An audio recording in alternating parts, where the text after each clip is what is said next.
We predate our adventure within the Los Kaidos prison, sponsored by Siegfried. Our heroes find themselves here for one reason or another. Our heroes are Adrian, Fidget, Parm, Dorian, and Quincy. They came in together and take the time to introduce themselves to each other. The first connections are made as they're blocked together in cells nearby. One of the other inmates, Greg, sees potential in Adrian. He talks to him aside from the group and asks if he's interested in breaking out. Adrian informs the rest of the party of the details of this conversation, and the group gets to work in planning their escape. There are only a few days before the escape goes down. The party does what they can to try to hide small items, rewire some appliances, get information. Fidget uses one of her calls to reach out to her mother.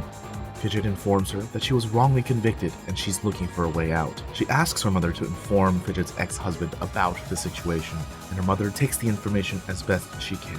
Adrian and Fidget manage to get some nails and a hoof knife out of the stables during a work shift. Dorian gets out a bedsheet by stuffing it in his pants. Adrian decides to make a call and spends over 6 hours on the line with some random help desk for a phone company.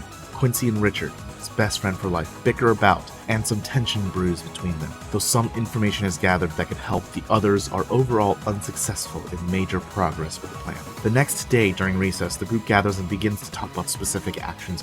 Fidget begins to draw the layout the party has seen of the prison in the dirt. This is caught on camera, and the guards are called in. Trying their best to overcome this situation and seize control, Adrian strikes one of the other inmates, trying to cause a scene, and a fight breaks out. To their dismay, Fidget is still taken away while the others are let off with warnings and an early end to the recess. Adrian, Parm, Dorian, and Quincy have no choice but to stick to the plan. Greg and Adrian share a cell together. The two of them stare each other down because of the fight in the yard. Besides some anger towards Adrian, Greg seems overall unconcerned about the plan.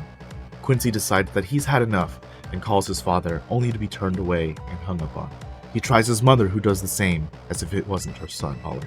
He reaches out to his sister, who doesn't even pick up the call. Then he uses one of Parm's calls to reach out to his family lawyer. The lawyer can't confirm his identity and hangs up. Whoever Quincy is, it seems like he comes for money, and he's just been turned away at all points. He's on his own now. Even worse, Richard hasn't come back from his last work shift, and nobody knows where he went.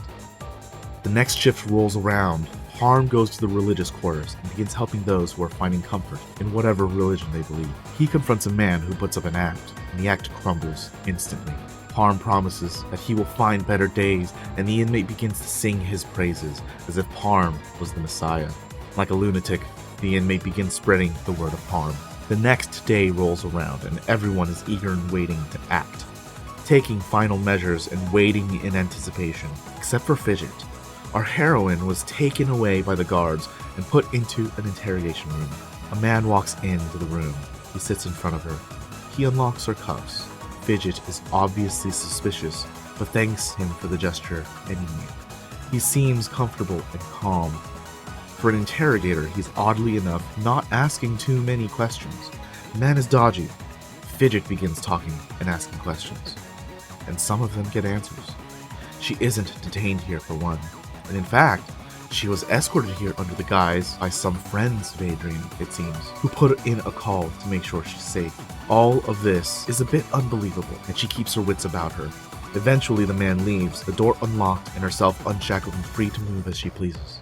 Several hours pass by. Fidget hears a loud noise from deeper in the prison. She opens the door to alarm sirens flashing, 2 guards standing in the middle of the hall. She decides against everything to trust the man and walk down the hall. The guards begin to follow as she walks past them. They don't seem to make any moves against her. Meanwhile, the party sees that a lockdown is occurring. Sirens are blaring as lights begin flashing. A guard walks into their cell quarters and begins tampering with the pad in front of their cells. The first is Quincy's, who's released. As the guard turns away towards the door, Quincy asks for the other cells to be opened too, and the rest of the party make their way out. The guard begins tampering with the gate lock, and during conversation, reveals himself to be Richard. The party run down the halls, making their way towards the recess grounds. They know Greg is on the other side, and they know Greg is their only shot at getting out. They'll have to answer to him, but it's better than being here. Sneaking away from the group, Parm leaves and runs the other way, managing to intersect with Fidget. Her guards tell him to freeze and put his hands up. She defends him, and that's enough for them. Weapons down, Fidget finally realizes that the guards are here for her and are there to ensure her safe exit. and make their way to the check-in office to grab everyone's belongings. Fidget and Parm are jumped as soon as they step out of the front door, luckily evading capture with the guards defending them. They ride off in a black limousine. Adrian, Richard, Quincy, and Dorian sprint their way out into the yard.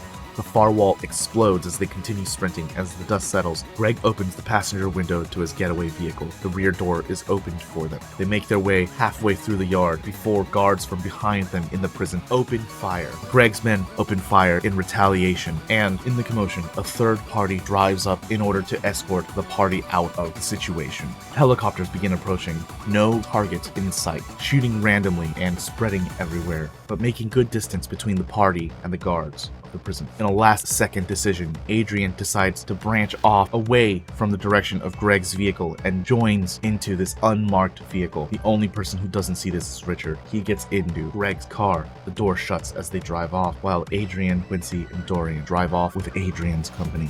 After losing heat, all of the party members eventually gather in a warehouse, able to rest, recuperate, and catch their breaths. At this moment of respite is where we catch our heroes in Under the Wire.